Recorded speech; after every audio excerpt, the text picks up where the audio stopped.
So, pumatak ng 4,850. Estimated yon. May lisensya ka na nun. Mahal o mura magkaroon ng lisensya? Ganito kasi yan. Bago tayo makakuha ng lisensya, kailangan muna natin dumaan dun sa sinasabi na TDC. Ano yung TDC? Theoretical Driving Course. Seminar yon, di ba? So, yon. Magkakaroon kayo doon ng lecture regarding sa road safety, mga batas trapiko. Then, magkakaroon din kayo ng exam.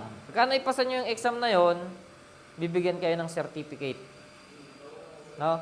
So, kung susumahin nyo yon, kung hindi libre, so dito may mga nag-o-offer ng 1,000 to 1,500 yung theoretical driving course. No? Bago ka makakuha ng student permit. Kapag may certificate ng theoretical driving course nyo, pwede na kayong kumuha ng student permit. So, magkano yung student permit? 500 sa medical. Tapos, 250 yung processing fee. O, magkano yun? O, 750. Diba? So, 750, meron ka ng student permit. Plus mo yung theoretical driving course na 1,000 or 1,500. Naglalaro yan dyan eh. O, sabihin na natin na 1,000. O, magkano para magkaroon ng student permit? Diba? 1,750. O. Kapag may student permit na kayo, anong sunod? May 1 year na validity yung student permit. Bago ka makapag-renew to non-pro, kailangan mo muna na at least 31 days na may student permit.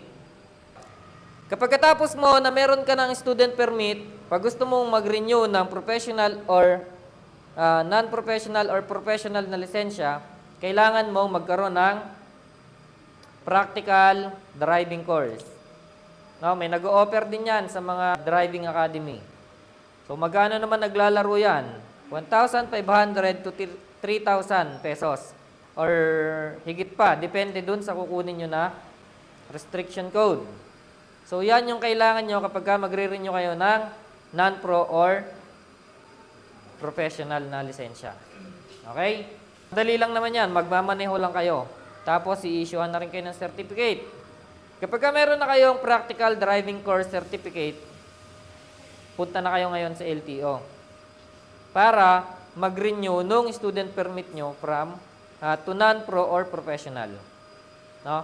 Kailangan nyo rin lamang ulit mag-exam sa LTO. Magpapamedical ulit kayo. Okay? So, magkano na yung magagastos natin doon? Diba? 1,750. O, pagpalagay na natin na 2,000 yung PDC nyo. O, magkano na? 3,750. O, tapos, pupunta ka ng LTO, magme-medical ka ngayon. Magkano yung medical? 500. O, magkano na? 4,250. Tama yon? O, plus yung processing fee. Parang 585 something, ganon. O, sabihin na natin na 600 sa processing fee. O, magkano na?